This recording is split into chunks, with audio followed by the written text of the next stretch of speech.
This looks like some edible weed right here, but it's too much in the city, so I don't know if this is dandelion or what. So it's cold. Yeah, it's 2:09 p.m. So I guess right about now is about the warmest part of the day. So my day wasn't a disaster like I had expected so far, you know. But it's too cold to be walking out here.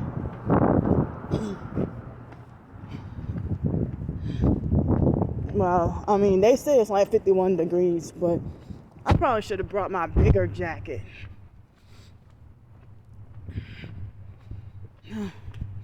Man. So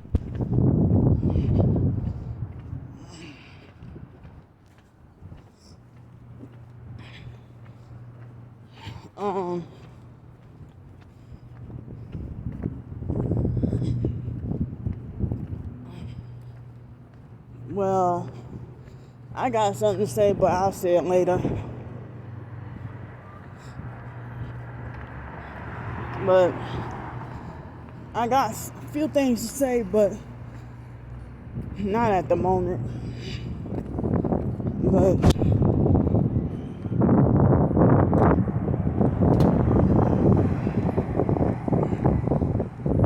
like he had his phone. But whatever happened that you're supposed to drive with both hands on the wheel?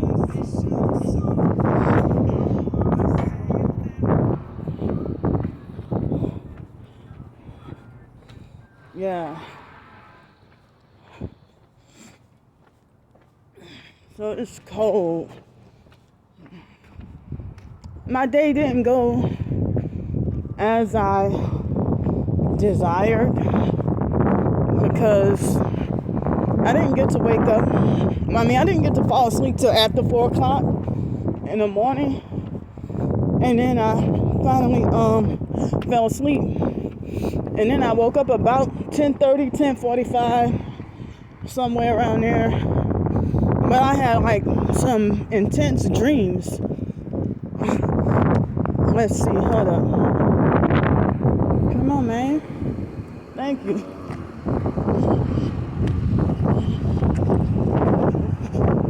So,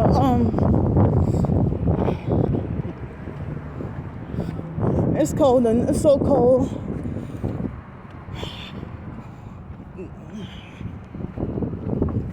I should have brought my bigger jacket, and I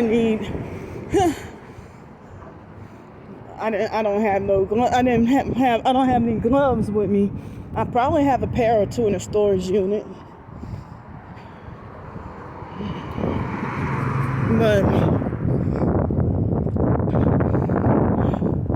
it is so cold.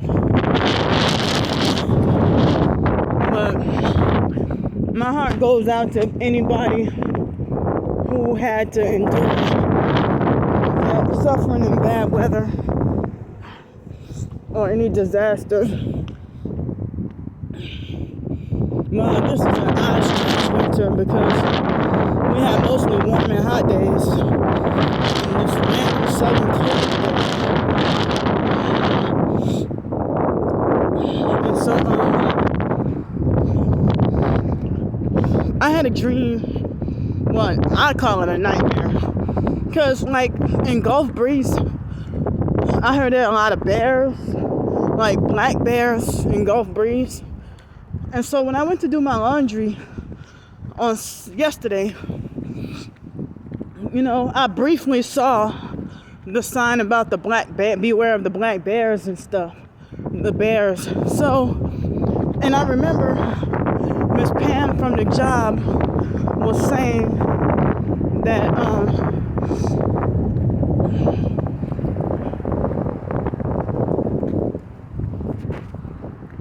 well, Miss Pam was saying that,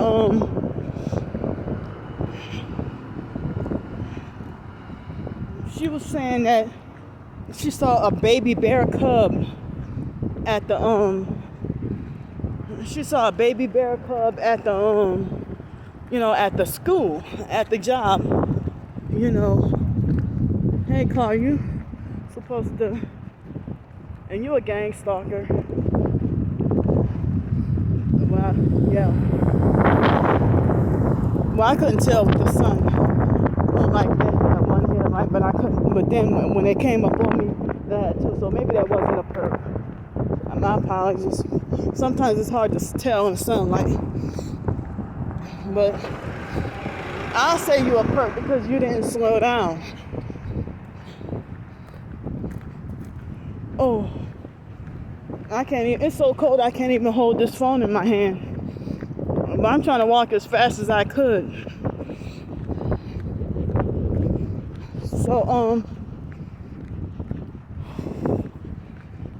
So in a dream, I had a weird dream that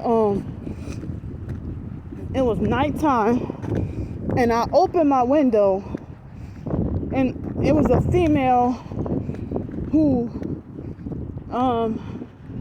she captured. Hold up. It was a female who she captured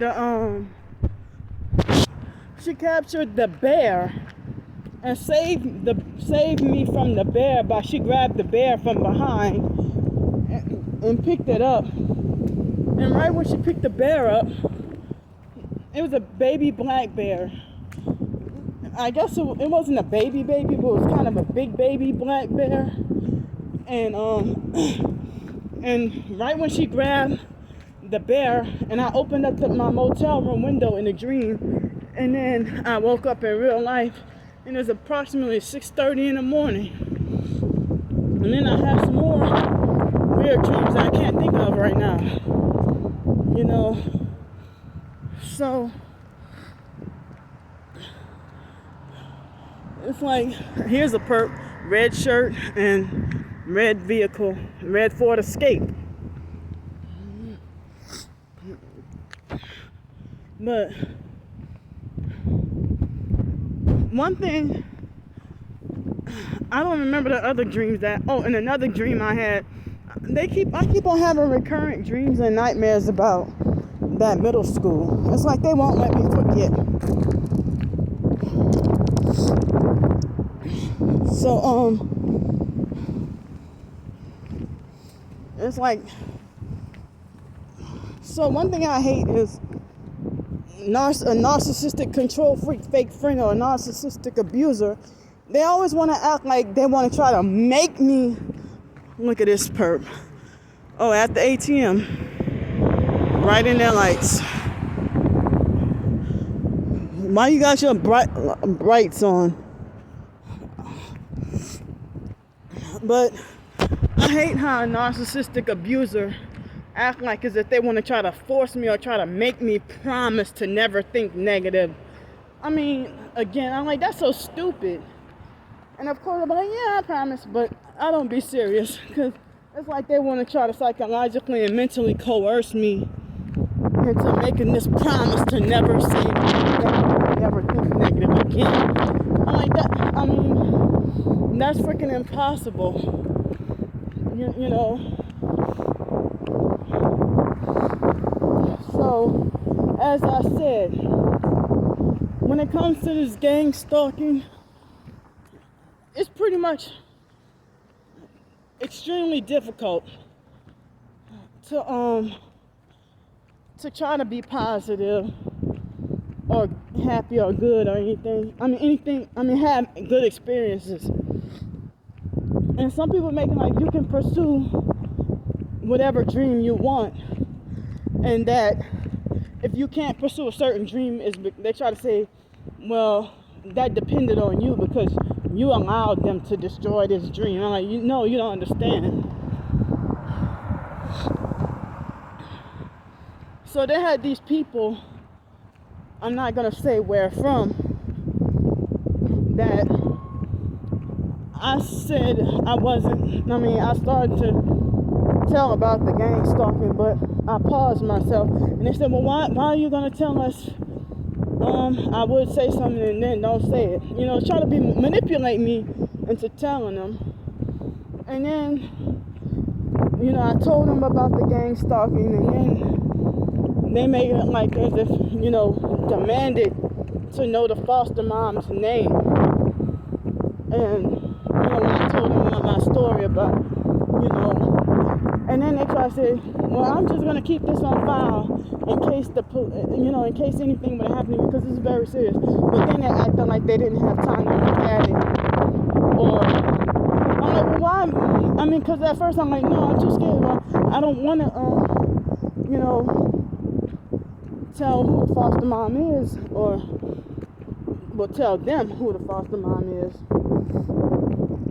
and stuff. So it's like, I feel like, well, if you psychologically, coercively manipulated me into handing over the foster mom's name, then you better read up on that stuff, you know. And there were people who I didn't think was in on the gang stalking, but they were both wearing red, you know. And then they made it like as if they weren't trying to coerce or bully me into handing over what the foster mom's name is, and everybody who's, I'm like, what's too many people who's doing this? And then they try to downplay it, you know.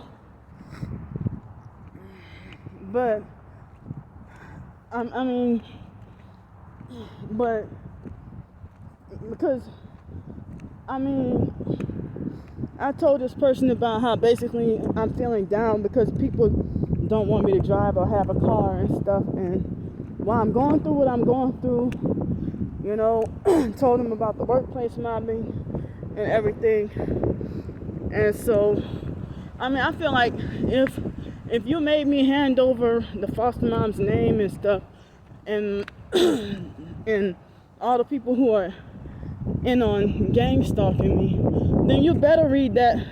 I mean, if you say I mean, why? How come you won't read what I put down on paper if you made me write it down? You know. So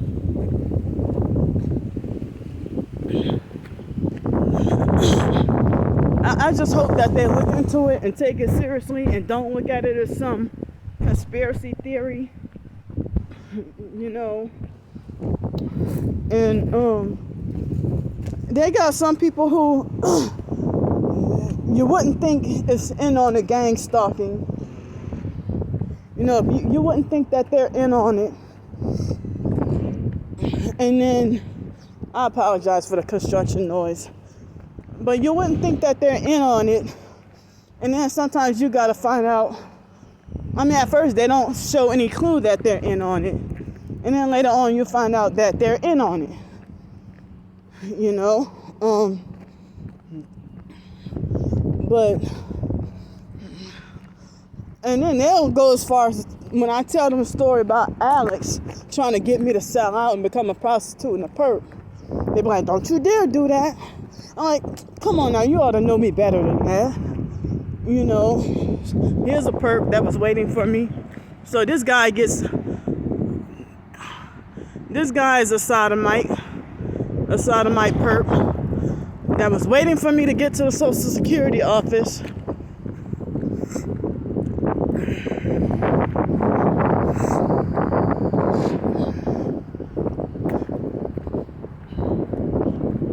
Yeah, so y'all perps, y'all think it's comical or hilarious that I call y'all sodomites. Because y'all are. You know, y'all participate in everything perverted. And then front like you're self-righteous. And holier than thou. Fake holier than thou. I need a new phone so bad. But I'm going to see if I can go another month with this phone.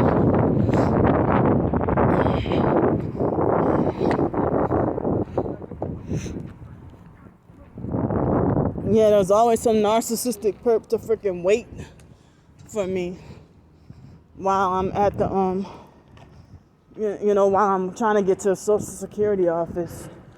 And the Social Security people, they sent me a fake letter. I'm calling it fake because they're trying to make like, oh, we overpaid you and you owe us, they're trying to make it like they overpaid me and I owe them $115. Here's another perp. That I owe them $115, But they're trying to say that's pretty much 5 months worth of SSI money, but they've been taking the money out. I mean, I haven't gotten a SSI check since, I guess, before June. I don't remember. But,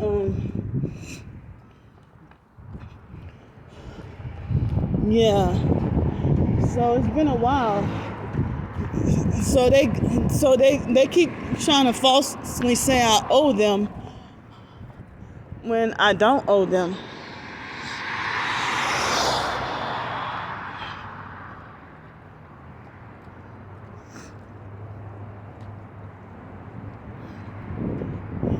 Look, that was that narcissistic perp that runs this, what I used to call the Masonic ghetto parties.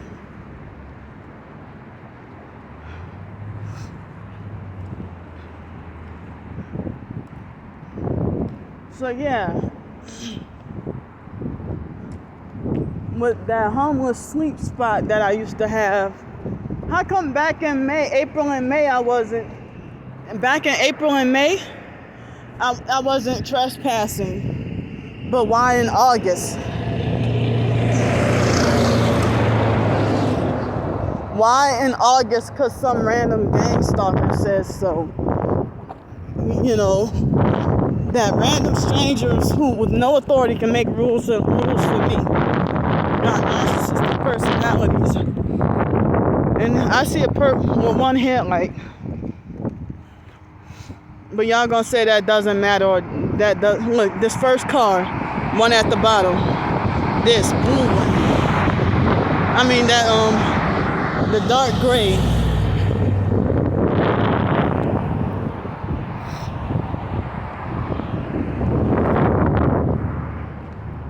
And it seems like even other targeted individuals, they don't want to see you with anything good. So yeah, everybody around here who own all these businesses, they're all perps. See, even back in May, I was at that sleep spot.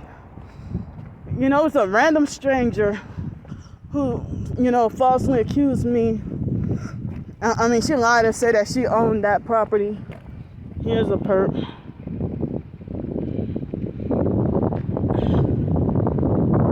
Yeah. As soon as I come by. And then look at this other car, they driving so slow.